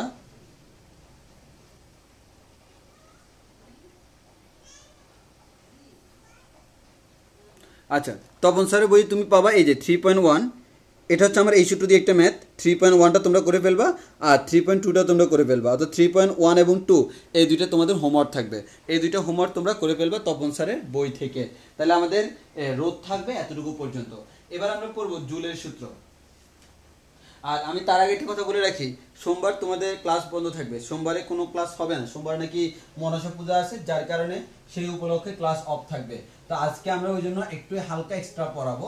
যদি আমি একটু স্লোলি পড়াচ্ছি, কারণ হচ্ছে জিনিসটা এই যে রোদের এই কনসেপ্টটা, এই কনসেপ্টগুলো হচ্ছে বেসিক কনসেপ্ট, যেগুলো তোমরা 9-10 জেনে আসার কথা, কিন্তু আশা করা যাচ্ছে ম্যাক্সিমাম স্টুডেন্টরা জানো না, কারণ তোমরা 9-10 কেন জানি এত সুন্দরভাবে গুছিয়ে পড়ো না। তো ওই কারণে আমি জিনিসগুলো একটু ভালোভাবে বোঝানোর ট্রাই করছি, যে রোদ সম্পর্কে খুব ভালো একটা আইডিয়া দেওয়ার চেষ্টা করছি। এটা হচ্ছে জাস্ট রোদ নিয়ে আমরা বললাম। তো এখন হচ্ছে আমরা পড়বো আমাদের আজ এই চ্যাপ্টারের অত্যন্ত ইম্পর্টেন্ট একটা জিনিস, সেটা হচ্ছে জুলের তাপীয় ক্রিয়া। সেটা পড়বো কি, জুলের তাপীয় ক্রিয়া। জুলের তাপীয় ক্রিয়া। এই জুলের তাপীয় ক্রিয়াটা আমরা একটু পড়ার ট্রাই করি, একটু ভালো করে খেয়াল করো, খুবই সোজা একটা জিনিস। তাহলে জুলের তাপীয় ক্রিয়া কি বুঝতে পারতেছো? আমাদের এই যে বিজ্ঞানী জুলের নামানুসারে নামকরণ করা হয়েছে, সেটা আমরা একটু দেখি। জুলের তাপীয় ক্রিয়া বলতে আমরা আসলে যেটা বুঝি সেটা হচ্ছে, তোমার কাছে সাপোজ কোনো একটা, আমাদের যদি বলি আমাদের জুলের তাপীয় ক্রিয়া আমরা এভাবে বলতে পারি, আমাদের কাছে মনে করো কোনো একটা পরিবাহী আছে, এই পরিবাহীর মধ্যে যখন তড়িৎ প্রবাহিত হয়, আমাদের আবারও বলতেছি, আমাদের কোন একটা পরিবাহী, এই কোন একটা পরিবাহী যেটা আছে, এই পরিবাহীর মধ্যে যখন তড়িৎ প্রবাহিত হয়, পরিবাহীর মধ্যে আমরা কি করলাম, তড়িৎ প্রবাহিত হয়, তড়িৎ প্রবাহ। পরিবাহীর মধ্যে তড়িৎ প্রবাহিত হলে তার তাপমাত্রা কি হয়, তাপমাত্রা বাড়ে, তার তাপমাত্রা বাড়ে। অনেক সময় তুমি একটু খেয়াল করবে, আমি একটা সিম্পল একটা এক্সাম্পল দিই। যেমন তুমি মনে করো, ওই যে অনেকে এই জিনিসটা মনে করে যে সকেটের মধ্যে আমি লাইন দিয়ে যদি চার্জার কানেক্ট করে রাখি, তাহলে কি আমার এই যে কোনো বিদ্যুৎ প্রবাহিত হয় কিনা, ঝামেলা আছে কিনা? জি না ভাই, কোনো বিদ্যুৎ প্রবাহিত হয় না। কারণ বিদ্যুৎ প্রবাহের জন্য কি লাগে, উভয় প্রান্ত কানেকশন লাগে, বা আমাদের দুইটার বিভব পার্থক্য লাগে। তো তুমি একটু খেয়াল করে দেখো, যখন তুমি চার্জারটা কানেক্ট করে দিলা, তুমি দেখবা ফোন যখন চার্জ হচ্ছে, তখন কিন্তু এই যে এই অংশটার মধ্য দিয়ে কিন্তু তোমার এই যে ফোনের ভিতরে ইলেকট্রনের প্রবাহ হয়েছে। এখন এটার মধ্যে দিয়ে যখন ইলেকট্রনের প্রবাহ হবে, আলটিমেটলি উপরে কিন্তু রাবার ফ্যাট থাকার কারণে আমার কাছে কোনো কিছু ফিল হয় না, যে অর্থাৎ তাপগুলো এই রাবার ফ্যাট কুপরিবাহী হওয়ার কারণে বের হয়ে আসতে পারে না। কিন্তু যখন তড়িৎ প্রবাহ হয়, ভিতরে যেগুলো পরিবাহক তারা কিন্তু আলটিমেটলি কি উত্তপ্ত হয়। তাহলে এটা যে উত্তপ্ত হলো, এই উত্তপ্ত তুমি কেন বুঝে দেখো, ফোন চার্জের পর কিছুক্ষণ পরে তুমি এটা দৌড়ে দেখিও কানেকশন অফ করে দৌড়িও, কারণ অনেক সময় শর্ট করতে পারে। তাহলে এটা দৌড়ে দেখলে তুমি বুঝবা এটা গরম হয়ে গেছে। কেন? কারণ আমাদের কোন একটা তারের মধ্য দিয়ে যখন তড়িৎ প্রবাহ হয়, তখন আমার সেটা কি হয়, গরম হয়। এখন সেটা কেন গরম হয় সেটা তো তোমরা খুব ভালো করেই জানো। আমাদের সেটা হচ্ছে কারণ হচ্ছে আমরা এখান থেকে যে জিনিসটা বলতে পারি, একটু ভালো করে যদি তোমরা খেয়াল করে দেখো, কোন একটা তারের মধ্যে দিয়ে যখন তড়িৎ প্রবাহ হয়, আলটিমেটলি তার তাপমাত্রা কি হচ্ছে, বেড়ে যাচ্ছে। কেন? কারণ সিম্পল হিসাব, তারের একটা রোধ থাকে, এই রোধ থাকার কারণে আমার তারের মধ্যে দিয়ে যখন যাচ্ছে মানে সেখানে কি হয়, সংঘর্ষ লিপ্ত হয় না, বা বাধাপ্রাপ্ত হয় না, সেটা আমরা আগে বলছিলাম। এই সংঘর্ষের কারণে দুজনের মধ্যে কি হয়, এই সংঘর্ষের কারণে একটা কি হয়, হিট প্রডিউস হয়। তাহলে আমরা বলতে পারি কোন একটা তারের মধ্যে দিয়ে তড়িৎ প্রবাহিত হলে তার যে তাপমাত্রা বাড়ে বা এটা উত্তপ্ত হয়, এটাকে আমরা বলি জুলের কি, তাপীয় ক্রিয়া। এটাকে আমরা কি বলি, জুলের তাপীয় ক্রিয়া। এবার এই যে বিজ্ঞানী জুলের তাপীয় ক্রিয়া, বিজ্ঞানী জুলের মতে এই যে কোন একটা পরিবাহীর মধ্যে আমার তড়িৎ প্রবাহ হলে তার তাপমাত্রা বাড়ে, এই তাপমাত্রা বাড়ার সাথে যা, অথবা আমরা বলতে পারি তাপমাত্রা বাড়ে, বা আমরা এখানে বলতে পারি তাপ উৎপন্ন হয়। কি উৎপন্ন হয়? তাপ উৎপন্ন হয়। কারণ যদি তাপ উৎপন্ন না হইতো তাহলে তাপমাত্রা বাড়তো না। এই যে তাপ উৎপন্ন হয়, উৎপন্ন তাপকে আমি নাম দিলাম কি, এইচ, হিট। উৎপন্ন তাপকে নাম দিলাম কি, এইচ। কি পরিমাণ তাপ উৎপন্ন হলো, এই কি পরিমাণ তাপ উৎপন্ন হলো সেটা আমার ডিপেন্ড করে তিনটা রাশির উপর। তাহলে it depends on three terms, তিনটা টার্মসের উপর ডিপেন্ড করে। ওই টার্মসগুলো কি কি? একটা হচ্ছে আই, আরেকটা হচ্ছে আর, আরেকটা হচ্ছে টি। আমি খুব সুন্দরভাবে তোমাকে যদি বলি, আচ্ছা তোমরাই বলো, কোন একটা পরিবাহীর ভিতর যত বেশি পরিমাণ তড়িৎ প্রবাহিত হবে উৎপন্ন তাপ বেশি হবে না কম হবে? অবশ্যই বেশি হবে, কারণ যত বেশি তড়িৎ প্রবাহ তত বেশি সংঘর্ষ। কারণ প্রবাহ মানেই তো আমার ইলেকট্রনের সাথে ক্রমাগত সংঘর্ষ হচ্ছে। তাহলে যত বেশি প্রবাহিত হচ্ছে তত বেশি সংঘর্ষ হচ্ছে, এর মানে তত বেশি তড়িৎ প্রবাহ, আমাদের তত বেশি হিট প্রডিউস হবে। এর মানে সম্পর্ক কেমন? সমানুপাতিক। আবার এবার যদি রোধের ক্ষেত্রে বলি, আমাদের পরিবাহীর রোধ যত বেশি হবে বাধা তত কি হবে? অবশ্যই বেশি হবে। আর বাধা যত বেশি সংঘর্ষ তত বেশি। ওই কারণে পরিবাহীর রোধ যত বেশি উৎপন্ন তাপ তত বেশি। কেমন সম্পর্ক? সমানুপাতিক সম্পর্ক। আর লাস্ট ওয়ান হচ্ছে কি, আমার যত বেশি সময় ধরে, তুমি 5 মিনিট ধরে তড়িৎ প্রবাহ করলে যে পরিমাণ সংঘর্ষ হলো নিশ্চয়ই 10 মিনিট করলে তার দ্বিগুণ পরিমাণ সংঘর্ষ হবে।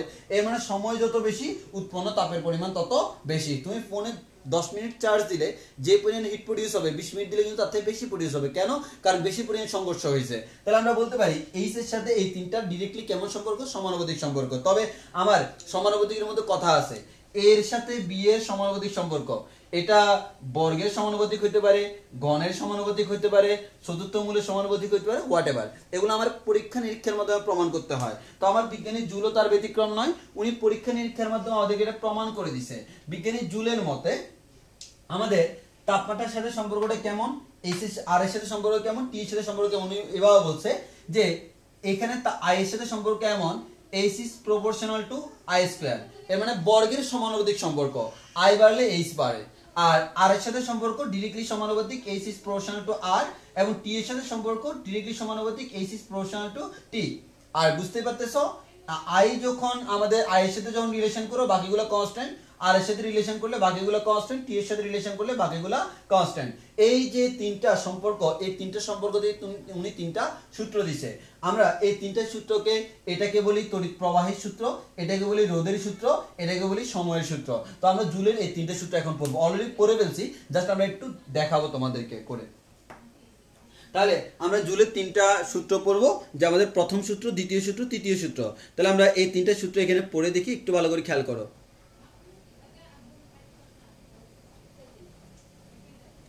তাহলে আমরা জুলের সূত্রগুলো পড়ি, একটু ওয়েট করতে হবে তোমাদেরকে, যে আমরা এই সূত্রগুলো একটু কমপ্লিট করাই দিই। তাহলে জুলের সূত্র, জুলের তাপীয়কীয় যে সূত্র আছে, তিনটা সূত্র আছে, আমি তিনটা সূত্র একসাথে দেখাবো। তাহলে দেখো, প্রথমে আমরা পড়বো আমাদের প্রথম সূত্র। আর প্রথম সূত্রকে বলা হয় আমাদের তড়িৎ প্রবাহের সূত্র। কিসের সূত্র? তড়িৎ প্রবাহের সূত্র। আর এই তড়িৎ প্রবাহের সূত্রটা কি? এই তড়িৎ প্রবাহের সূত্রটা হচ্ছে H is proportional to I square যখন R T এগুলো কি কনস্ট্যান্ট। তাহলে আমরা যদি বলি H is proportional to কি I square, তাহলে এখান থেকে বলা যায় H equals to হচ্ছে কি K I square। এখান থেকে বলা যায় H divided by I square equals to কি থাকবে? কনস্ট্যান্ট থাকবে। তাহলে যদি এরকম অনেকগুলো টার্মস থাকে, আমাদের সাপোজ আমি ধরে নিলাম যখন তড়িৎ প্রবাহ I1 তখন উৎপন্ন তাপ হচ্ছে H1, যখন I2 তখন উৎপন্ন তাপ H2, এভাবে হোয়াটএভার, যখন IN তখন উৎপন্ন তাপ হচ্ছে HN। তাহলে আমরা এখান থেকে বলতে পারবো কি, এখান থেকে আমরা একটা জিনিস বলতে পারবো, প্রথমটার জন্য H divide by I square কিন্তু অলওয়েজ ধ্রুবক। তাহলে প্রথমটার জন্য H1 divided by I1 square equals to H2 divided by I2 square equals to, সবগুলো কনস্ট্যান্ট থাকবে, equals to Hn divided by In square. তাহলে সুতরাং আমরা বলতে পারি, যদি আমরা ম্যাথ করি, ম্যাথের জন্য দুইটা টার্ম লাগবে, সেটা হচ্ছে কি H1 divided by I1 square equals to H2 divided by I2 square. এই সূত্রটা আমাদের মুখস্থ রাখতে হবে। এটা হচ্ছে কিসের জন্য? এটা হচ্ছে আমাদের, যদি বলা হয় আমাদের তড়িৎ প্রবাহ এত হইলে উৎপন্ন তাপ এত, তড়িৎ প্রবাহ এত হইলে উৎপন্ন তাপ কত, অর্থাৎ এই চারটা টার্মের মধ্যে যে কোনো তিনটে দেওয়া থাকবে আর একটা অজানা থাকবে, সেখান থেকে তুমি বের করতে পারবা। এটা হচ্ছে আমার জুলের কোন সূত্র? প্রথম সূত্র। এটাকে আমরা বলি তড়িৎ প্রবাহের সূত্র। এবার আসলে আমরা জুলের দ্বিতীয় সূত্রটা পড়বো। দ্বিতীয় সূত্রটা কি আমরা একটু দেখি। অলরেডি তোমরা জানো দ্বিতীয় সূত্র কি, আমরা শুধুমাত্র তোমাদেরকে এই যে ফর্মালিটি মেনটেন করার জন্য একবার বলে দিব। তাহলে এবার আসি আমি জুলের দ্বিতীয় সূত্র। তাহলে দ্বিতীয় সূত্রটা একটু দেখি, জুলের দ্বিতীয় সূত্র কি মিন করে সবাই একটু ভালো করে খেয়াল করো। তাহলে জুলের দ্বিতীয় সূত্র, তাহলে দ্বিতীয় সূত্র যেটা, এই দ্বিতীয় সূত্রটা হচ্ছে আমাদের কি রোধের সূত্র বলা হয়। এটা কিসের সূত্র? রোধের সূত্র। এবং একটু আগে আমরা বলছিলাম রোধের সূত্র কি, H is proportional to R, যখন I এবং T কেমন কনস্ট্যান্ট থাকবে। এবং এখান থেকে বলা যায় H ইকুয়াল টু হচ্ছে আমাদের কে আর সমানুপাতিক ধ্রুবক, আর এখান থেকে বলা যায় H divided by R equal to কি কনস্ট্যান্ট। তাহলে আমরা বলতে পারি যখন আমাদের রোধ R1 তখন আমার উৎপন্ন তড়িৎ প্রবাহ H1, যখন রোধ R2 তখন উৎপন্ন তড়িৎ প্রবাহ H2, যখন রোধ হচ্ছে আমার Rn তখন হচ্ছে উৎপন্ন তড়িৎ প্রবাহ হচ্ছে Hn। তাহলে আমরা এখান থেকে কম্পারেটিভলি বলতে পারি H1 এবং R1 এর ক্ষেত্রে বলতে পারি H বাই R কনস্ট্যান্ট। তাহলে আমরা বলতে পারি H1 divided by R1 equal to হচ্ছে H2 divided by R2 equal to হচ্ছে, এবার কন্টিনিউয়াসলি যাবে, এবার আমরা বলতে পারি Hn divided by Rn equal to কি কনস্ট্যান্ট বলা যায়। এগুলো সমান। আর আমরা ম্যাথ করার সময় বলবো H1 divided by R1 equal to হচ্ছে আমাদের H2 ডিভাইডেড বাই R2। এটা হচ্ছে আমাদের সূত্র। তাহলে আমরা অলরেডি আরেকটা সূত্র জেনে গেলাম, এটা হচ্ছে জুলের সেকেন্ড লটা। তাহলে আমরা ফার্স্ট ল এবং সেকেন্ড ল দুইটা জানলাম, এন্ড ফাইনালি আমরা থার্ড লটা পড়বো। ফাইনালি আমরা তৃতীয় সূত্র পড়বো, সেটা হচ্ছে সময়ের সূত্র, সেটাকে আমরা তৃতীয় সূত্র বলি। সেটাও আশা করি তোমরা সিমিলারলি বলতে পারবে, তাও আমি খুব দ্রুত বলে দিই। সেটা হচ্ছে আমাদের তৃতীয় সূত্র। তাহলে তৃতীয় সূত্র যেটা, এই তৃতীয় সূত্রটা হচ্ছে আমাদের সময়ের সূত্র। সময়ের সূত্র, ওই সময়ের সূত্র যদি আমরা বলতে যাই, সময়ের সূত্রটা হচ্ছে কেমন, H is proportional to T, যখন I এবং R কেমন কনস্ট্যান্ট থাকবে। তাহলে বলা যায় H equals to KT, এখান থেকে বলা যায় H divided by T equals to constant। তাহলে বলতে পারি সময় T1 হলে H আমাদের তড়িৎ প্রবাহ H1, আর সময় T2 হলে তড়িৎ প্রবাহ H2, সময় Tn হলে তড়িৎ প্রবাহ হচ্ছে Hn। তাহলে বলতে পারি always H by T constant। তাহলে আমরা বলতে পারি H1 divided by T1 equals to H2 divided by T2 equals to whatever, then Hn equals to Tn। So আমরা বলতে পারি দুইটার মধ্যে রিলেশন হচ্ছে H1 divided by T1 equals to হচ্ছে H2 divided by T2। এই ধরনের রিলেশন মেনটেন করে আমরা আমাদের জুলের সূত্রটাকে আমরা দেখাইতে পারি। তাহলে সবাই একটু ভালো করে খেয়াল করে দেখো, এটা হচ্ছে আমার জুলের তিনটা সূত্র। এবার আসি এখান থেকে আমার জুলের ফাইনাল সূত্র, মানে তোমাদের এই তিনটাকে জাস্ট একসাথে করে নতুন একটা সূত্র বলা হয়, যেটাকে আমরা জুলের সূত্র বলি। ম্যাথ করার ক্ষেত্রে কাজে লাগবে। আমি যে সূত্রটা বলে দিব সেটা একটু খেয়াল করো। সেটা হচ্ছে কি, আমরা জানি জুলের তিনটা সূত্র কি কি। আমরা জুলের তিনটা সূত্র জানি, H is proportional to I square, আমরা জানি H is proportional to R, আমরা জানি H is proportional to T। তাহলে একসাথে বলতে পারি কি, H is proportional to I square R T। এখান থেকে বলা যায় H equals to হচ্ছে K into I square R T। এখন যদি আমি I এর এককটা অ্যাম্পিয়ার ধরি, R এর এককটা ওহম ধরি, সময়ের এককটা সেকেন্ড ধরি, H এর এককটা আমার জুল ধরি, তখন K এর মানটা আসে আমার কত 1। K equals to কি আসে 1। তাহলে আমরা এক কথায় বলতে পারি H equals to হচ্ছে আমার I square R T, একক কি হবে জুল। H এর একক হচ্ছে জুল, এত জুল পরিমাণ তাপ উৎপন্ন হয়। অর্থাৎ পরীক্ষায় তোমাকে বলে দিল তড়িৎ প্রবাহ এত, রোধ এত, আর সময় এতক্ষণ, উৎপন্ন তাপ কত, এটা দিয়ে বের করতে পারবা। অর্থাৎ তুমি যদি I R T তিনটা টার্মস জানো, এইটা ইজিলি বের করা যায়। তাহলে H equals to I square R T, এটা হচ্ছে বিজ্ঞানী জুলের সূত্র। তো আমরা আজকে এতটুকুই পড়বো, এর বাইরে আমরা আর কিছু পড়বো না। তোমাদের কাজ হচ্ছে এই জুলের সূত্র পর্যন্ত তোমরা পড়ে রাখবা। H equals to হচ্ছে I square R T, এই জুলের সূত্র পর্যন্ত তোমরা পড়ে রাখবা। আর দুইটা ম্যাথ আমরা হোমওয়ার্ক দিচ্ছি, এতটুকু করলে হবে। এখন কারো কোনো প্রবলেম থাকলে সেগুলো কমেন্টে জানাতে পারো।